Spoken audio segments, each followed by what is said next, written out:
Hello, good evening. Good evening. I'm speaking with Yeah. this is Jitin from. We receive a request regarding a call, so may I know? Okay. Yeah. So, may I know regarding what? As I see here, like you have requested in our portal regarding New Zealand study visa. Yeah. Mm-hmm. Yeah. Just give me 1 minute. I'm in my home. I'm going outside. All right.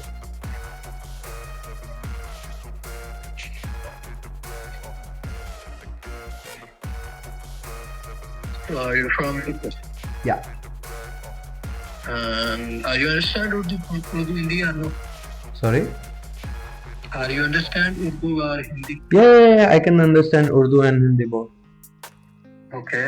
हाँ जी.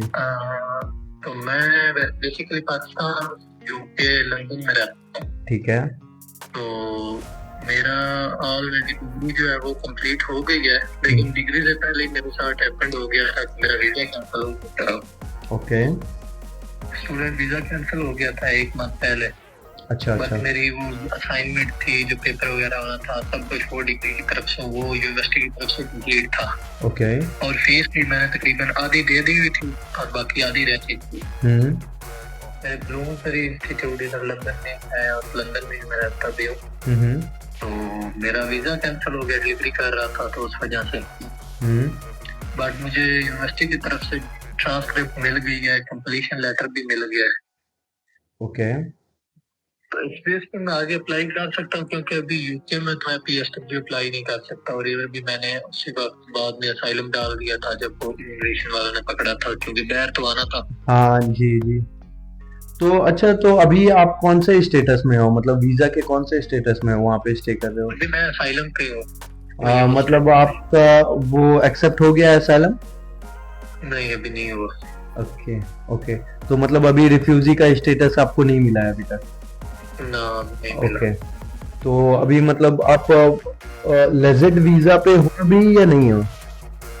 क्या visa पे? लेजेड मतलब visa आपका चलता हुआ है या फिर कैंसिल है, ओवर स्टे में चल रहे हो? आई थिंक वो कैंसिल हो गया और मैं आकर के असाइलम डाल दिया. ओके. सो असाइलम डाल करके अभी आप वेट कर रहे हो अपना आइदर रिफ्यूजी का स्टेटस मिलने का या फिर हाँ, रिफ्यूजी का, या फिर मैं ये चेक कर रहा हूँ अगर कहीं मुझे और किसी कंट्री में इस स्टेटस के साथ मैं अगर किसी और कंट्री में पढ़ने के लिए जा सकता हूँ. तो देखो, आप जाने के लिए जा सकते हो, बट उसके लिए मुझे आप अपना सीवी भेजते तो मैं चेक करके बता पाता कि आप स्टडी में जा सकते हो या पीआर के लिए एलिजिबल हो सकते हो. तो वो तो में ये पाकिस्तान से मैंने पहले इंटर किया, उसके बाद डिप्लोमा किया जी, क्वालिफाई के थ्रू. ओके. अभी अच्छा, मुझे आप कुछ जानकारी दे बताएं, आपकी एज क्या है? अभी मेरी 21 ईयर है. अच्छा, 21 ओनली है. ओके. एंड आप मैरिड हो? नहीं, सिंगल हूँ. ओके, सिंगल हो. और आपने क्या स्टडी अभी कंप्लीट किया वहाँ पे? बिजनेस मैनेजमेंट अभी किया. मास्टर्स में? यूनिवर्सिटी ने दे दी है, बाकी मुझे साथ कंप्लीशन लेटर भी मिल गया. Master in business management? नहीं. बैचलर? मेरी बिजनेस में बैचलर का टॉप अप ईयर था. मीन कि बैचलर का आखिरी साल था, लेवल 6 में मैं आया था. ओके. तो बैचलर्स अभी आपने कंप्लीट किया है? हाँ, बैचलर भी मैंने कंप्लीट किया. ओके. एंड आपके पास इससे रिलेटेड कोई जॉब है, एक्सपीरियंस? नहीं, कोई एक्सपीरियंस नहीं है. कोई वैसे तो चलो कोई इशू नहीं है, आपके एज के अकॉर्डिंगली आप अभी क्योंकि एक्सपीरियंस नहीं, अगर आपके पास 3 साल का एक्सपीरियंस होता तो आप ऑस्ट्रेलिया पीआर के लिए ट्राई कर सकते थे, क्योंकि एज नहीं, अभी भी एज आपकी काफ़ी है. आप मास्टर्स के लिए कर सकते हो. मास्टर्स के ड्यूरेशन में अगर आप फाइंड आउट कर ले तो जॉब अपने ये बिजनेस मैनेजमेंट एडमिनिस्ट्रेशन से रिलेटेड कोई जॉब, तो वो आपके लिए काफ़ी बेहतर होगा आपके ऑस्ट्रेलिया को पीआर के लिए. ऑस्ट्रेलिया का 2 साल पहले रिफ्यूजल है. हाँ, उससे कोई प्रॉब्लम नहीं है, उससे कोई इशू नहीं है. आपका रिफ्यूजल है, उससे कोई इशू नहीं है. अच्छा. अब रही बात आपकी कि आपको आपके लिए क्या अवेलेबल है, तो अभी आप बेस्ट है. अभी तो आप मतलब मास्टर्स करने भी जा सकते हो, स्टडी के लिए जा सकते हो, कोई इशू नहीं है.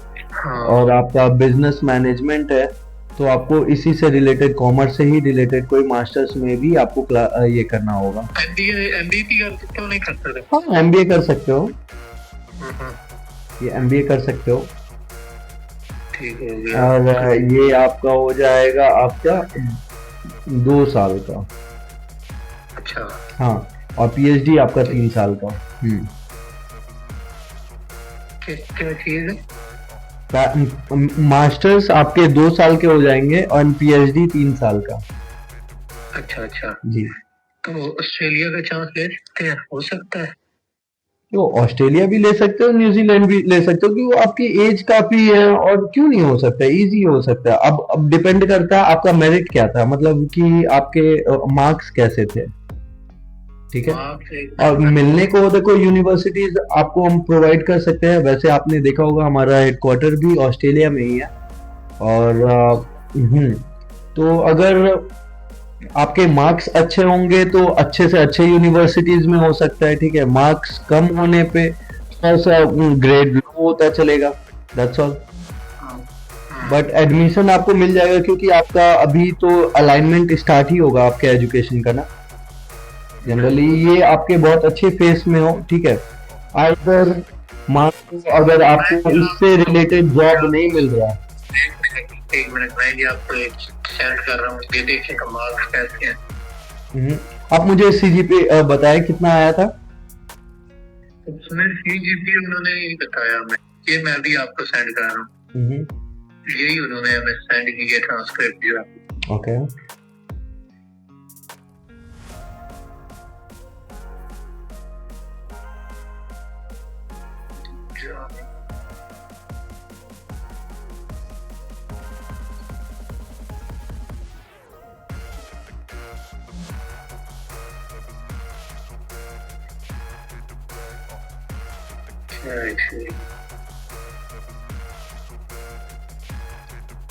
तो कोई बात नहीं, एक काम करे जबी अल हुसैन, आप मुझे अपना जो आप सीवी या ट्रांसक्रिप्ट भेज रहे हो ये भेज दो, ठीक है।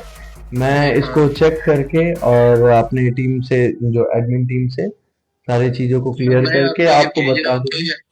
आप ना अपनी टीम से डिस्कस करें और मुझे बताना बजट कितना लगेगा। बाकी देखो, मैं अभी आपको कुछ चीजें क्लियर कर देता हूँ बजट को लेकर के। आप जैसे कि स्टडी के लिए, बैचलर्स के लिए जा रहे हो न्यूजीलैंड, और दोनों में ही मैं जनरली आपको बता देता हूँ, ये लगभग आपको 30,000 to 50,000 न्यूजीलैंड डॉलर और ऑस्ट्रेलियन डॉलर के करीब आपका फी होगा, ठीक है। ईयरली ट्यूशन फी होगा। ऑस्ट्रेलिया के केस में ये है कि आप सेमेस्टर वाइज पे कर सकते हो ट्यूशन फी, पार्शियली पे कर सकते हो। न्यूजीलैंड के केस में ऐसा नहीं है, आपको डायरेक्टली ईयरली फी, टोटल फी आपको सबमिट करना होता है। बट न्यूजीलैंड के केस में ये तो मेरे लिए मुश्किल होगा, 30 तो सीधी बात है, मुश्किल होगा मेरे लिए। इतने तो मेरे पास नहीं है, लेकिन हाँ अगर सेमेस्टर की हो तो वो पे कर सकता हूँ इतने तो सेमेस्टर का फी में देखो ऐसा है कि तब फिर आप उस वे में ऑस्ट्रेलिया के लिए जा सकते हो, ऑस्ट्रेलिया बेहतर है, ठीक है। और मुझे ये जानना है कि आपको जॉब किस रिगार्डिंग जॉब मिल रहे थे। देखो, स्टडी के लिए ही मत जाओ, स्टडी में वो देखो जो कि आपको जिससे रिगार्डिंग जॉब भी मिल रहा हो। आप स्टडी कुछ और करोगे, जॉब एक्सपीरियंस कुछ और लोगे, तो फिर वो भी एट द एंड आपको बाद में फायदा फिर नहीं देने वाला, ठीक है। तो इस सिनेरियो में अभी आप टोटली फ्रेश हो, ठीक है। और अगर आप यहाँ पे से जा करके मास्टर्स करते हो, ठीक है, बैचलर्स कंप्लीट हो गया, मास्टर्स आप लेवल 9 का कंप्लीट करते हो, उसके बाद भी आप डायरेक्टली एलिजिबल हो जाओगे ऑस्ट्रेलिया में पीआर के लिए। बट आपको फाइंड आउट करना होगा जॉब आपके एजुकेशन से रिलेटेड, कोर एजुकेशन से रिलेटेड, ठीक है।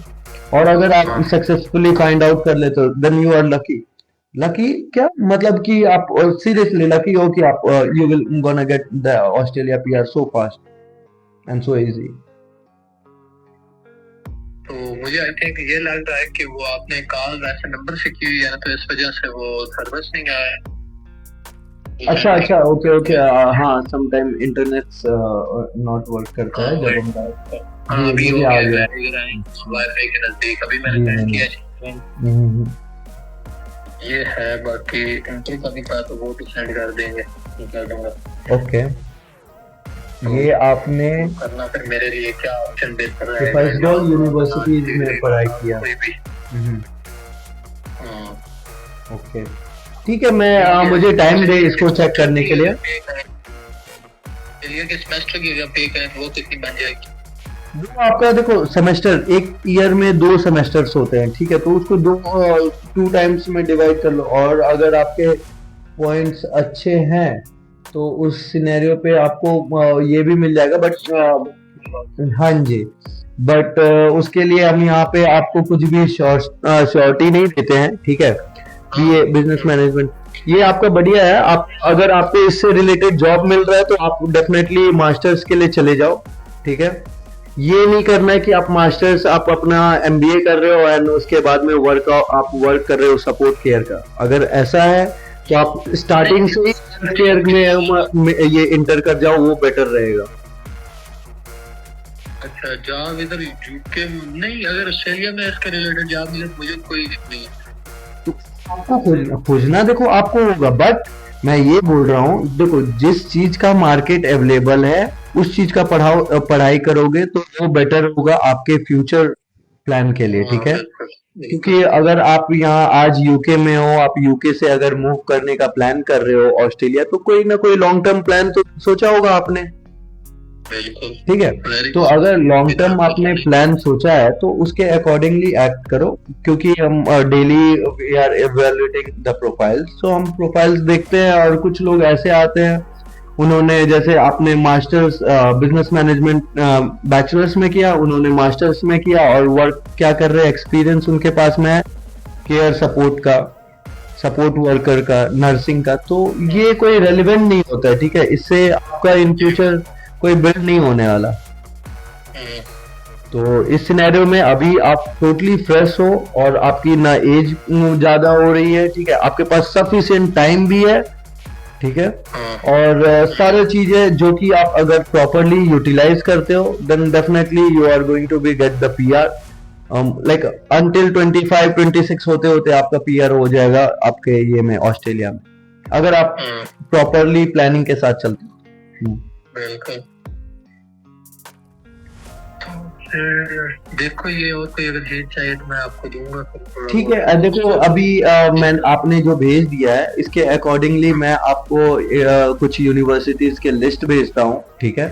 अगर आपको ये ऑनर्स से रिलेटेड ही, बिजनेस से रिलेटेड ही फील्ड में जाना है तो मैं आपको इसके लिए रिलेटेड कुछ वो बात ठीक है। बाकी ये मैं पूछ रहा हूँ, अगर इधर मेरा स्टेटस नहीं है तो उसका कोई इशू वगैरह या वो तो कोई, देखो उस सिनेरियो में पहली बात आप समझो कि आप कर क्या रहे हो, आप पहले कर रहे हो, यहाँ पे यूके का कोई मेंशन ही नहीं होगा, पहली चीज है, ठीक है। अच्छा, पहले तो आप क्या कर रहे हो, आप एक यूनिवर्सिटीज को अपना मतलब इंटरेस्ट शो कर रहे हो, अच्छा, तो और वर्ल्ड में कहीं पे भी बैठ करके कर सकते हो, इवन इनसाइड ऑस्ट्रेलिया भी और आप आउटसाइड ऑस्ट्रेलिया भी। तो अभी आप इस सिनेरियो में आउटसाइड ऑस्ट्रेलिया हो, वो आप कहीं पे भी हो सकते हो, ठीक है, आइदर पाकिस्तान में, यूके में, दैट डजंट मैटर।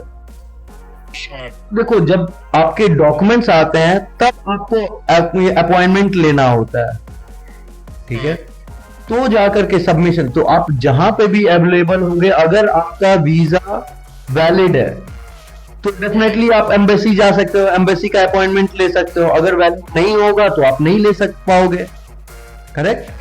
तो सिमिलरली जहां पे भी आप होगे एट द एंड, जब वीजा सबमिशन का टाइम आएगा, वहां पे आपका वैलिड वीजा होना चाहिए, वहां पे आप स्टे कर रहे होगे तो वैलिड वीजा के साथ में स्टे कर रहे होगे, तभी जाकर के ये आपका वहां से प्रोसेस हो पाएगा।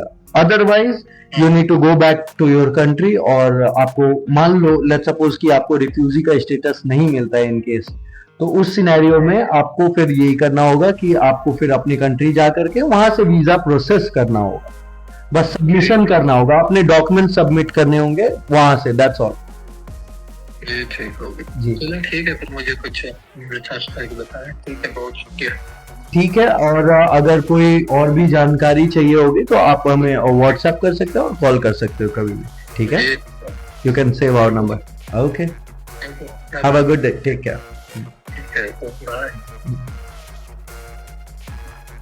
सो जैसा कि आपने सुना ही होगा कि ये कैसे क्लाइंट्स कंफ्यूज होते हैं और वो एक छोटी छोटी मिस्टेक से कैसे उनके करियर को प्रॉब्लम आ सकता है, but we are here to save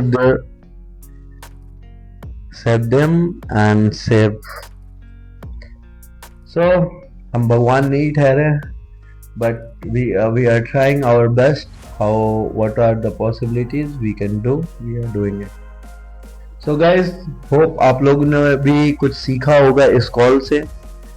चलो फिर इसे यहीं डिस्कनेक्ट करता हूँ। Have a good day.